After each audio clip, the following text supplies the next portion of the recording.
Hey guys, JLM's here. Just doing a video. I wanted to see what you guys thought about what my possible thoughts are on my next project build that I want to do. So this case right here, as you can see, is this very small little case here. It's a gateway computer. It originally had an AMD A6 processor and etc. It had Windows 8, all this kind of stuff. I just bought it just as the case itself. Because I was really interested. I like the style, I like the size of it, and I was really interested in seeing what I can do with this build to actually make a super powerful system in a tiny case like this. And I wanted to get your guys' thoughts, and please chime in if you guys would be interested in this build. And I'm going to walk you through what my thoughts are. Originally, what I'm looking at doing is building an 8th gen or 9th gen Intel system in this computer with a graphics card. Now, originally this case is not designed to house a GPU, which is obviously kind of meant for the purpose because it was just like a home computer with integrated GPU with the processor to just run the basic stuff, right? So as you can see here, it doesn't even have a hard drive, which is fine because I think the original owner took it out. You can see that. But you can see how slim it is. If you want some measurements, where's my tape measure? That I lost. There it is. Alright, so we're looking at about, width-wise, it's about 4 inches wide, about 11 inches high, and 14 inches deep or long. So, those are the specs for this case. It has the power button up here, which is a nice, kind of satisfying click, and it looks like it lights up, which is cool. Kind of adds to the thing. There's also an eject button here, but if it had, that eject button would actually push the button on the optical drive, and then just kind of push this flap open. But now there's nothing there. It also has, which is really nice, it has two USB 3 USB connections there, which is nice, audio, and then also the card reader, which is actually a nice bonus. Not that I'm going to be using it much or anything like that. This side's just clear, can't even open it. And then back to the business side here. So I'm going to remove the case. I actually test fitted to see if I can fit graphic cards in here, and it looks like it could. Hopefully the graphic card doesn't fall out.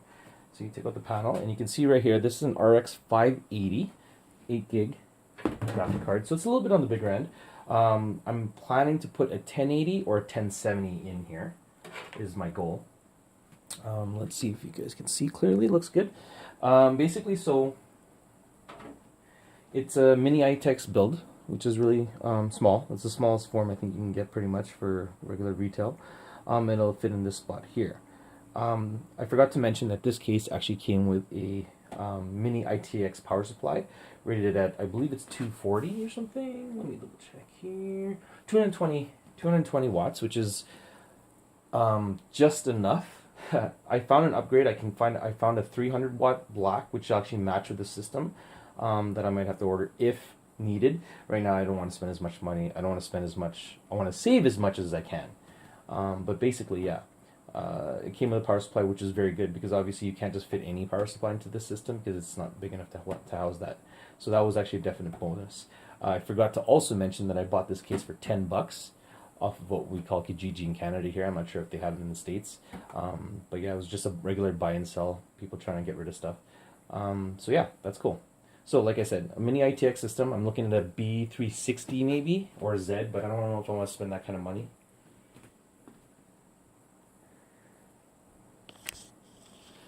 I'm sorry. I think there's something going on with my...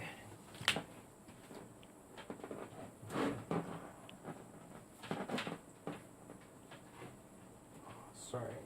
Okay. Right. What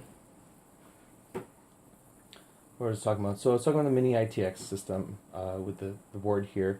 The power supply, which will power just enough to take care of a... I'm looking at the i5 8500 or 8400, possibly the 8500 or the 80, I think 600 if it goes up to that much.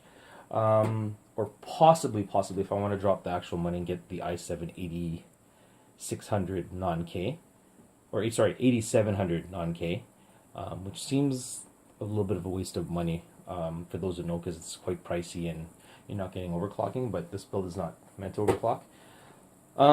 So yeah, so it's one of those two. I'm probably going to get the i5 8400 just to start off with and see how that goes. I'm sure that'll run games just fine with the 1070 or 1080.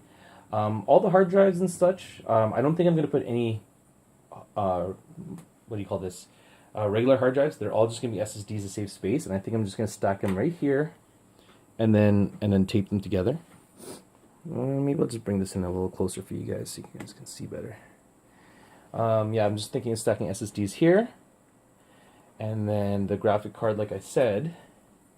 So the motherboard will sit there.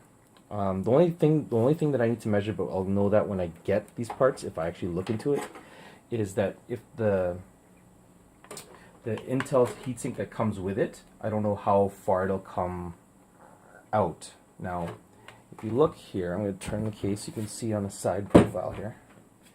If you look through here, generally speaking, all the I/O stuff goes here, and that's as far as high as the motherboard will probably go.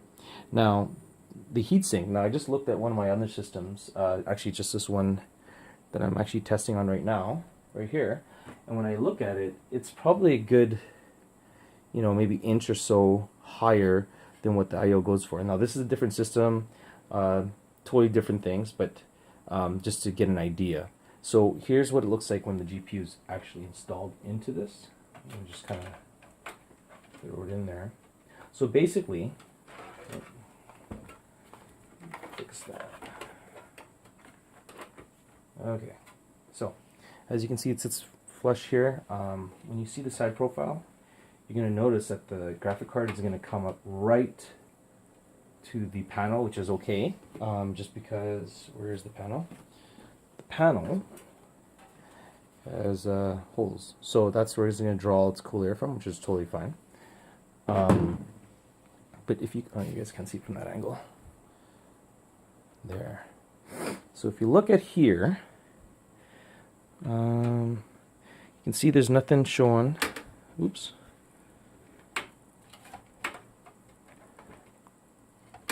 Oh, how did I do this earlier? Standing in there just fine. Like that. Okay. If you can't see, I'm going to get my flashlight. Where's my flashlight?